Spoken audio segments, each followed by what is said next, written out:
뉴질랜드에 저희들이 살러 오면서 한국에서는 잘 안 해보던 것을 뉴질랜드에 와서 해보는 것들이 여러 가지가 있습니다. 그 중에 하나가 아마 가든에다가 야채밭을 만드는 것이 아닐까. 한국에서는 뭐 그런 걸 만들 공간도 없고 또 별로 삶이 바빠서 그런 걸 할 수도 없는데, 뉴질랜드에 오면 이제 그렇게 하는 분들이 많이 있으니까 한국 분들도 이제 그렇게 야채밭을 많이 만들곤 합니다. 저도 해봤을까요? 안 해봤을까요? 네, 저도 해봤습니다. 저도 서울에서 태어나서 도시에서만 살았기 때문에 사실 그런 일을 한 번도 해본 적이 없는데, 뉴질랜드에 왔으니까 한번 가든에다 야채밭을 한번 만들어 보자. 그래서 한번 야채밭을 만들어 봤습니다. 여러 가지를 심었는데 그래도 한국 사람에게는 삼겹살과 함께 먹을 한국 고추 그리고 깻잎, 이걸 꼭 심어야 되겠다. 그래서 이제 심었어요. 그래서 맛있게 잘 먹었습니다. 제가 좀 엉뚱한 질문을 해볼게요. 제가 분명히 엉뚱한 질문이라고 했습니다. 혹시 여러분들 가운데 고추나무를 심었는데 바나나가 열리신 분 혹시 계신가요? 아니면 방울토마토를 심었는데 수박이 열린 분 혹시 계시나요? 그런 분 계시면 저한테 꼭 말씀해 주세요. 그 뉴스에 나올 수 있을 만한 일입니다. 저도 한번 곁들이러 한번 나와 보려고 꼭 이야기를 해 주시기 바랍니다. 근데 그러나 그런 일은 절대로 일어나지 않습니다. 그런 일은 절대로 일어나지 않죠. 왜냐하면 심은 나무 그대로 열매가 맺히기 때문에 그렇습니다. 내가 고추나무를 심었는데 바나나가 열린다, 이런 일은 절대로 있을 수가 없는 거죠. 왜냐하면 고추나무를 심었기 때문에 고추가 열리는 것이죠. 오늘 본문에는 이런 말씀이 기록되어져 있어요. 좋은 나무가 좋은 열매를 맺고 못된 나무가 나쁜 열매를 맺는다. 너무 당연하죠. 예수님이 너무 당연하신 말씀을 이 산상수훈, 예수님의 가르침의 핵심적인 말씀이라고 할 수 있는 이 산상수훈의 가르침 속에 어떻게 보면 초등학생도 다 알 법한 너무너무 당연한 이야기를 산상수훈에 담아 놓으셨다라는 거예요. 제가 지난주에 말씀드린 것처럼 좁은 문으로 들어가라, 열매로 알리라, 반석 위에 집을 지은 집, 이 세 가지는 산상수훈의 결론적인 말씀으로 어떻게 보면 예수님이 굉장히 중요하게 말씀하신 것인데, 너무 당연한 말씀을 이 산상수훈의 결말 부분에 넣어 놓으셨다라는 거예요. 어떤 의미가 있을까? 제가 한번 세 가지로 여러분들과 함께 나누어 보려고 합니다. 첫 번째는 우리 같이 한번 읽어볼까요? 시작. 내가 맺고 있는 열매가 곧 나입니다. 내가 맺고 있는 열매가 곧 나입니다. 말씀드린 것처럼 저도 도시에서 태어나서 한 번도 뭐 이렇게 식물을 갖고 보거나 심어보거나 한 적이 없어요. 그러다 보니까 식물의 줄기나 잎사귀만 봐서는 그게 어떤 식물인지 저는 잘 모릅니다. 제가 이스라엘에서 사역할 때 이제 저희를 후원하셨던 분들이 같이 오셨어요. 근데 이제 단체 관광으로 오니까 따로 저를 만날 수가 없으니까 그럼 그냥 같이 관광을 다니자. 그래서 이제 그 차를 타고 다니면서 같이 관광을 다녔어요. 근데 그 차에 타신 분들이 질문을 하시는데, 선교사님 어떻게 여기서 사역하세요? 뭐 유대인들은 복음이 어떻습니까? 이런 질문을 좀 하시면 좋은데, 선교사님 저 나무는 무슨 나무예요? 저 꽃은 무슨 꽃이에요? 그런 것만 물어보세요. 저는 하나도 모르는데 나중에 너무 좀 민망하더라고요. 내가 이스라엘 선교사가 맞나? 저는 그런 거 잘 모릅니다. 그런데 그 나무가 어떤 나무인지를 알게 될 때가 있어요. 언제냐면 그 나무가 열매를 낼 때예요. 열매가 어떤 열매가 나왔는지를 보게 되어지면 이 나무가 바로 이 나무였구나 라는 것을 알게 된다라는 거예요. 방울토마토, 만약에 제가 그 나무를 모른다라고 하지만, 그러나 방울토마토는 알거든요. 근데 열매가 맺혔어요? 방울토마토에 열매가 맺혔습니다. 그러면 그 나무는 뭐죠? 방울토마토예요. 그렇게 열매로 그 나무가 무엇인지를 우리는 알게 되어집니다. 그런데 이 동일한 원리가 예수님의 비유 속에 담겨졌어요. 사람에게도 동일하게 적용되어진다라고 예수님이 말씀하시는 것입니다. 오늘 본문은 거짓 선지자를 삼가하라, 조심해라 라는 말로 시작이 되어집니다.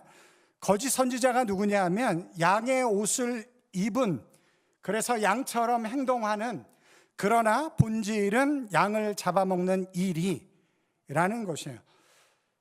겉모습만 보면 이게 양인지 일인지 분간하기가 어렵습니다.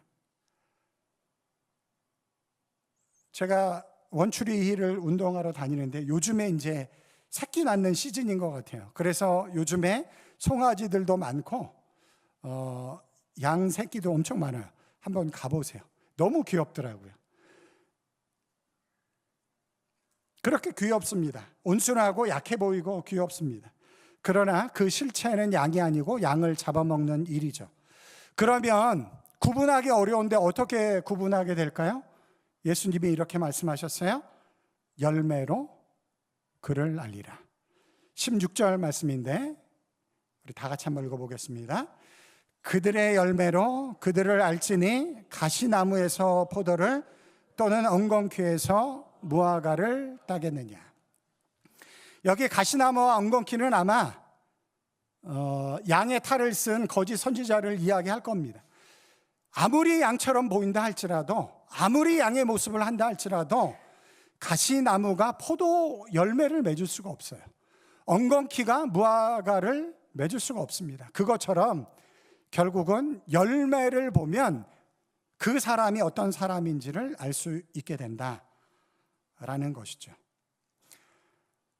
요한 3서라는 책이 성경에 있는데 요한 3서에 가면 가이사라는 사람과 디오드레베라는 사람의 이야기가 나옵니다. 요한이 이 두 사람을 이렇게 평가를 합니다. 가이오에 대해서는 이렇게 평가를 해요. 내가 진리 안에서 행한다 하니 내가 심히 기뻐하노라. 저는 이 말씀을 읽을 때마다 주님이 나에게 이 말씀을 해주시면 얼마나 좋을까. 나중에 이제 사역을 마치고 저도 은퇴하는 날이 있을 텐데 그날 주님이 나에게 내가 진리 안에서 행한다 하니 내가 참 기쁘다 이렇게 인정을 해주면 얼마나 좋을까. 그 말을 가이오가 요한에게 들었어요. 그런데 또 한 사람이 나옵니다. 디오드레베예요. 이 사람은 어떤 사람이냐면 내가 으뜸되기를 좋아한다 라는 평가를 받았어요. 아마 교회의 리더였던 것 같습니다. 그런데 그 사람의 삶의 모습이 으뜸되기를 좋아했던 것 같아요. 그래서 그렇게 평가를 받습니다. 요한이 어떻게 이 사람들을 평가했을까요? 그것의 기준이 무엇이었을까요? 그들의 행함이었습니다. 그들이 어떻게 행하는지, 그리고 그 행함을 통해서 어떤 삶의 열매가 맺어지는지 그것을 보고 요한은 평가를 했던 거예요. 가이오는 어떤 일을 했을까요? 가이오는 형제들, 가난한 나그네 되어진 자들, 여기서 나그네 된 자들은 아마 복음을 전하기 위해서 여기저기 이렇게 옮겨 다니는 사람들을 이야기하는 것 같습니다. 그런데 그 나그네 된 자들을 잘 대접하고 돌봐주는 일을 가이사가 했어요. 그런데 디오드레베는 어떤 일을 했냐면 악한 말로 그 나그네 된 사도들을 비방할 뿐만 아니라 형제들을 맞이하지도 않을 뿐더러 더 나아가서는 그 나그네들을 맞이하려고 하는 사람들을 교회에서 쫓아냈다라고 기록을 하고 있어요. 요한이 어떻게 이 사람들을 평가할 수 있었을까요? 그들의 행동을 보고 그들의 삶의 열매를 보고 평가를 한 거죠. 그러면서 요한은 11절에 이렇게 결론을 내고 있어요. 우리 다 같이 읽어보겠습니다. 사랑하는 자여, 악한 것을 본받지 말고 선한 것을 본받아라. 선을 행하는 자는 하나님께 속하고 악을 행하는 자는 하나님을 배웁지 못하였느니라. 선을 행하는 자는, 삶 속에서 그런 일들을 행하는 자는 하나님께 속했다. 악을 행하는 자는 하나님을 배웁지도 못했다 라고 그렇게 이야기를 해요. 내가 행하는 것, 그것으로 맺는 열매, 그것이 곧 나라는 거예요. 예수님은 그 말씀을 하고 있는 거예요. 열매로 그들을 알리라. 여러분, 한 주간 숙제가 있습니다. 어떤 숙제냐면, 요즘 내가 어떤 열매를 많이 맺고 있는가, 그거를 한번 의식적으로 한번 생각해 보시기 바랍니다. 그런데 열매가 굉장히 많잖아요. 근데 그 중에서도 저는 이 말의 열매를 한번 주의 깊게 살펴볼 필요가 있다는 생각이 들어요. 성경에도 말에 대해서 굉장히 많이 이야기를 하고 있거든요. 그래서 여러분들, 내가 어떤 말을 많이 하는지 한번 주의 깊게 살펴보시기 바랍니다. 감사하다, 감사하고 찬양하고 기뻐하고 즐거워하는 말을 많이 사용하는지, 아니면 불평하고 원망하고 비방하고 이런 말을 사용 많이 하는지. 물론 우리의 삶이 획일적으로 다 좋은 것만 있고 다 나쁜 것만 있지 않죠. 그래서 그 둘이 섞여져 있는 건 분명한 사실입니다. 그러함에도 불구하고 내가 맺는 말의 열매, 아니면 내 삶의 열매가 어느 쪽으로 치우쳐 있는지는 충분히 우리가 발견할 수 있다는 생각이 들어요. 그래서 한 주간 동안 정직하게 내가 지금 삶에서 어떤 열매를 맺고 있는지, 어떤 말을 많이 사용하고 있는지를 살펴보시기 바랍니다. 그런데 놀랍게도 그 열매가 곧 나라고 예수님이 말씀하고 있어요. 정직해야 합니다. 아니다라고 이야기할 수가 없어요. 여러분, 저도 가끔 그럴 때가 있거든요. 목회자는 항상 평가받는 위치에 있습니다. 그래서 목회자를 평가하는 이야기를 저도 듣게 되어져요. 감사한 것도 있지만 어려운 부분도 있습니다. 근데 그 어려운 부분을 들을 때 제가 본능적으로 나 그런 사람 아닌데 이렇게 반응하려고 하는 모습이 저에게 있어요. 제가 젊었을 때는 그랬어요. 저 그런 사람 아닙니다. 그런데 나이가 들어가면서 그것도 나의 일부분이지. 그분이 그렇게 봤다라고 한다면 내가 그런 열매를 맺고 있으니까 그렇게 본 것이고 그것도 나의 일부분일 수 있다라고 저는 그렇게 받아들이기 시작을 했어요. 한번 정직하게 한 주간을 내가 어떤 열매를 맺고 있는지 살펴보시는 한 주간이 되시기 바랍니다. 두 번째, 그러면 어떤 열매를 우리는 관심을 가져야 되는가? 우리 다 같이 한번 읽어볼게요. 시작. 예수님이 말씀하신 열매는 삶의 열매입니다. 여러분, 열매하면 생각나는 성경 구절, 딱 생각나는 성경 구절이 있어요. 어떤 성경 구절이 생각나죠? 네, 다 아실 텐데. 성령의 열매. 그게 딱 생각이 나요. 열매하면 성경에 나오는 성령의 열매 딱 생각이 납니다. 갈라디아서 5장 22절 23절 말씀에 있는데, 성령의 열매는 우리 목장 이름이에요. 목장 이름, 우리 교회 목장 이름인데 우리 한번 읽어볼까요? 오직 성령의 열매는 사랑과 희락과 화평과 오래 참음과 자비와 양성과 충성과 온유와 절제니 이 같은 것을 금지할 법이 없느니라. 그런데 흥미로운 건 뭐냐면 성령의 열매라고 했거든요.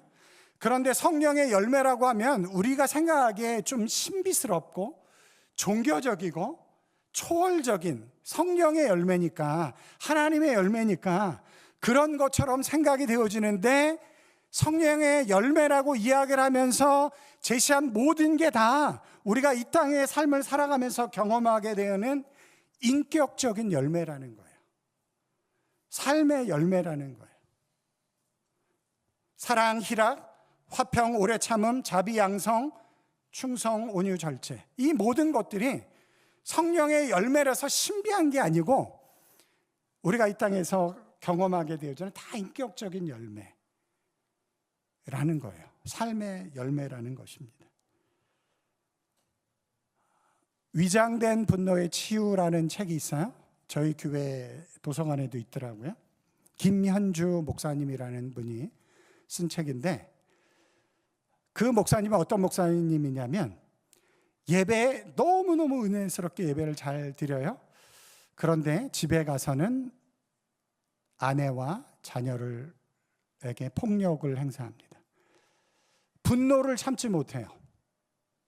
그래서 예배 때는 너무 멋지게 예배를 잘 인도하시고 말씀도 잘 전하시는데 집에만 가시면 분노가 폭발해서 자녀들과 아내에게 폭력을 가합니다.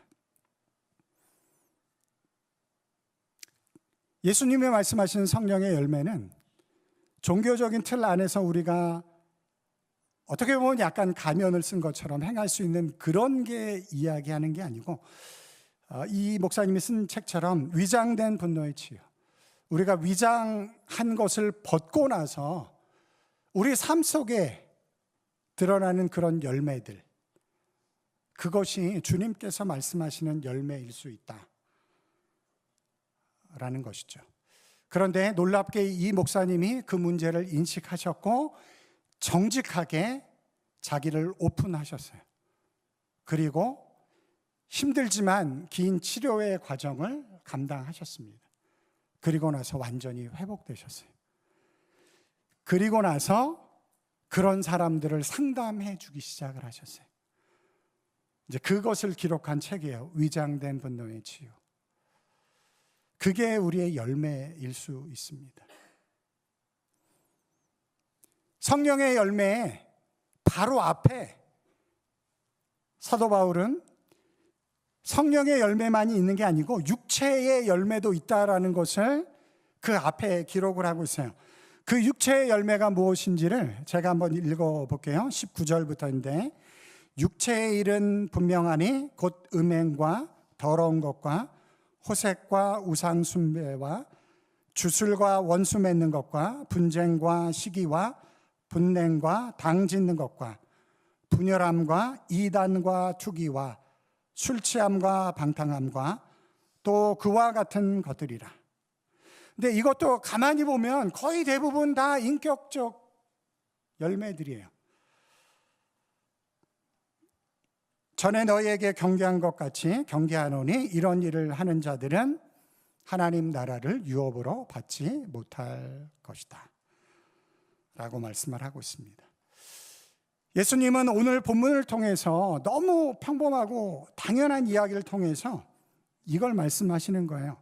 우리가 어떤 열매를 우리 삶 가운데서 맺고 있는가, 그래서 그 열매를 통해서 내가 어떤 나무인지를 확인해라 라고 우리를 도전하시는 것입니다. 여기까지 들으면 마음이 무겁죠. 저도 설교를 준비하면서 마음이 무거웠습니다. 저라고 어떻게 이 문제에서 자유로울 수 있겠습니까? 저도 항상 좋은 열매만 맺을 수 있을까요? 그렇지 않거든요. 저도 여러분들과 똑같습니다. 때로는 안 좋은 열매도 맺을 수 있겠죠. 마음의 부담이 됩니다. 그러나 우리에게는 복음이라는 기쁜 소식이 있습니다. 이제 그 복음의 소식을 세 번째로 여러분들과 함께 나누려고 하는데, 이 부분이 되게 중요해요. 세 번째입니다. 다 같이 읽어볼게요. 시작. 예수님 안에 거하면 좋은 열매를 맺을 수 있습니다. 이제 잘 들어보셔야 돼요. 여기가 중요한데, 여러분 요한복음 15장에 가면 참 포도나무에 대한 예수님의 비유의 말씀이 나옵니다.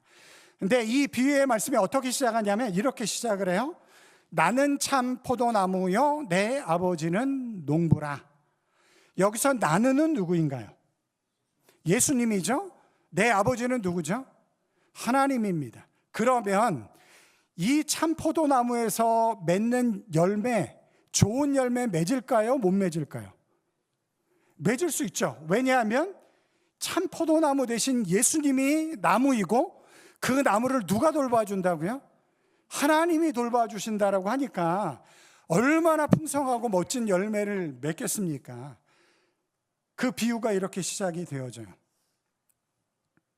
제가 오늘 설교를 준비하면서 약간 농사에 대해서 공부를 좀 해봤어요. 제가 어떤 아이디어가 생각이 났는데 좀 확인이 필요해서 그래서 인터넷을 검색하면서 좀 공부를 해봤습니다. 그러다 놀라운 사실을 제가 발견했어요. 여러분, 우리가 먹는 대부분의 과일이 원나무에서 나온 것이 아니래요. 우리가 먹는 대부분의 과일이 원래 그 나무에서 나온 게 아니고 가지를 접붙임해서 얻게 되어진 과일을 우리가 먹는다라고 합니다. 접붙임에 대한 아이디어가 생각이 나서 한번 찾아봤더니 그렇게 이야기를 하고 있어요. 그래서 제가 찾아온 걸, 또 의심할 수도 있으니까 찾아온 걸 그대로 읽어드리도록 할게요. 접붙임을 통해 재배되어 열매를 맺는 과일은 우리 주변에서 아주 쉽게 찾아볼 수 있습니다. 사과, 배, 복숭아, 귤, 체리, 오렌지 등등. 사실상 우리가 마트에서 사 먹는 대부분의 나무 과일은 접붙임으로 생산됩니다. 씨앗을 심으면 부모 나무와 전혀 다른 열등한 열매가 맺히거나 열매가 맺히기까지 수년이 걸리기 때문입니다. 그래서 접붙임을 통해서 열매를 빨리, 좋은 열매를 얻게 된다라는 거예요. 그런데 놀랍게도 예수님이 요한복음 15장에서 말씀한 것이 바로 이 농사랑 너무 비슷한 접붙임의 원리를 예수님이 말씀하고 있다라는 사실이에요.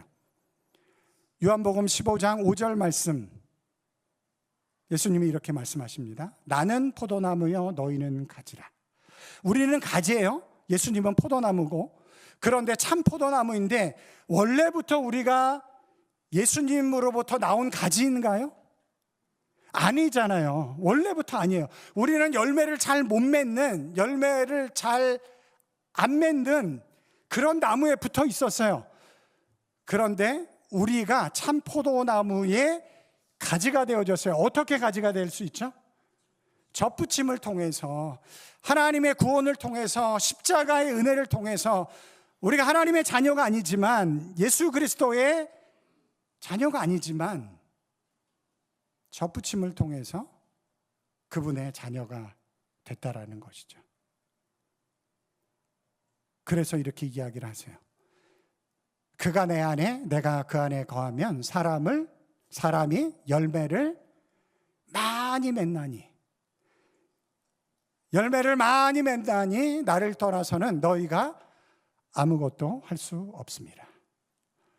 이게 복음입니다. 우리 스스로 열매 맺기 어렵지만 우리가 예수 그리스도 안에 접붙임 바 되어져서 참 포도나무 되신 예수님의 은혜 안에 우리의 삶이 거하게 될 때 성령의 열매가 우리들 가운데 맺혀지는 줄 믿습니다. 요한복음 15장에서 예수님은 믿음 생활이 뭔지를 이렇게 설명하셨어요.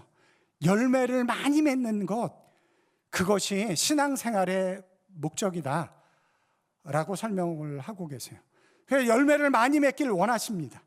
8절 말씀 다 같이 읽어볼게요. 시작. 너희가 열매를 많이 맺으면 내 아버지께서 영광을 받으실 것이요 너희는 내 제자가 되리라. 그래서 좋은 열매, 성령의 열매를 우리가 많이 맺어야 됩니다. 그것이 결국은 내가 되는데 내 힘으로 잘 안 돼요. 어떻게 하면 된다고요? 예수님께 접붙임 바 되어져야 돼요. 예수님의 악에 거할 때 그 일이 가능합니다. 그게 어떤 것인가를 제가 김익두 목사님의 이야기를 통해서 한번 설명을 해보려고 해요. 김익두 목사님 잘 아실 거예요. 황해도 안악골 호랑이라고 불리는 깡패였습니다. 그래서 이런 기도를 했대요. 오늘 김익두를 만나지 않게 해달라.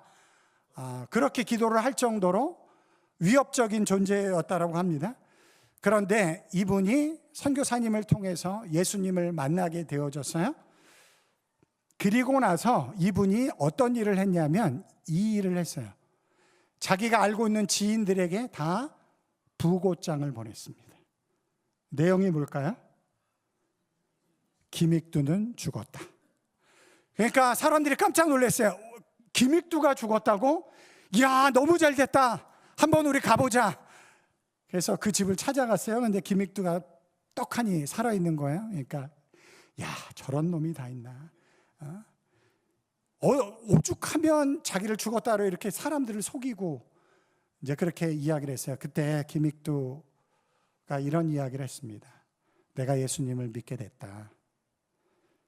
그 말씀을 보니까 예수님 안에서 나는 죽었고 이제 예수님 안에서 나는 새 생명을 얻게 됐다. 그래서 옛사람이 나는 이미 죽었다. 주님 안에서 난 새 사람이 됐다. 라고 그렇게 이야기를 했다라고 합니다. 그런데 이제 사람들이 반신반의하는 거예요. 김익두가 변했다고?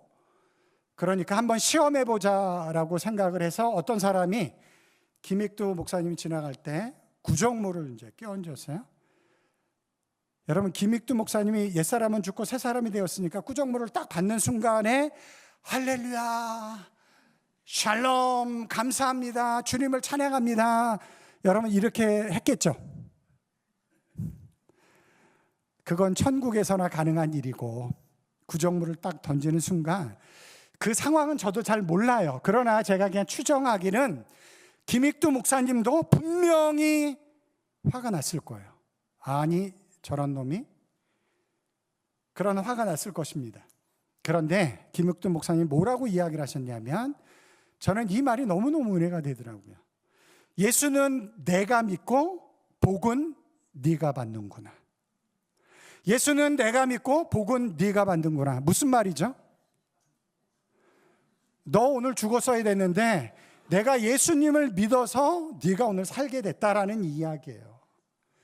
그런데 김익두 목사님이 구정물을 맞고 나서 할렐루야, 찬양, 감사합니다 이러면서 이야기를 했을까요? 저는 아닐 것 같아요. 그러진 않았을 것 같아요. 화가 났을 것이고 야, 내가 저놈을 그냥 이런 생각이 분명히 들었을 거예요. 그런데 이미 그는 선언했습니다. 나는 주님 안에서 옛사람은 죽었다. 예수님 안에서 새 사람이 되어졌다. 내가 예수님 안에서 접붙임 바 되어졌다. 그 마음을 가지고, 그 생각을 가지고 아마 그의 마음을 다스렸을 거예요. 분명히 그랬을 것입니다. 바로 그게 주님 안에 거하는 거예요. 우리가 뭐 완벽해서 그냥 그런 일을 만났을 때 할렐루야 아멘 이 정도 차원의 신비한 역사만이 아니고 여전히 화가 나고 여전히 대응하고 싶고 여전히 내 본성이 올라오지만 내가 주님 안에 거하는 자로 이 땅의 삶을 살아가고 있다 라는 그 믿음 때문에 나를 절제하고 억제하고 하나님의 진리의 말씀을 예수는 내가 믿고 복은 네가 받는구나 라고 선포하는 것, 그것이 접붙임 바 되는 것이 아닐까 저는 그렇게 생각을 합니다. 오늘 제가 여러분들에게 세 가지를 말씀을 드렸어요. 한번 정리해 보겠습니다. 첫 번째, 우리 다 같이 읽어볼게요. 시작. 내가 맺고 있는 열매가 곧 나입니다. 여러분 변명하실 필요 없어요. 내가 맺고 있는 열매가 나입니다. 왜냐하면 그런 나무기 때문에 그런 열매를 맺는 거예요. 내가 맺고 있는 열매가 나입니다. 두 번째, 시작. 예수님이 말씀하신 열매는 삶의 열매입니다. 근데 여기까지 오면 이제 마음에 부담이 되지만 우리에게 복음이 있습니다. 세 번째, 시작. 예수님 안에 거하면 좋은 열매를 맺을 수 있습니다. 좋은 열매 많이 맺는 여러분들이 되시기 바랍니다. 그게 신앙생활에 어떻게 보면 요한복음 15장을 통해서 보면 목적이에요. 그래서 하나님의 영광을 받으시고 우리가 예수님의 온전한 제자가 되는 줄 믿습니다. 한 주간 멋지고 풍성하고 아름다운 열매 맺는 여러분 되시기 바랍니다.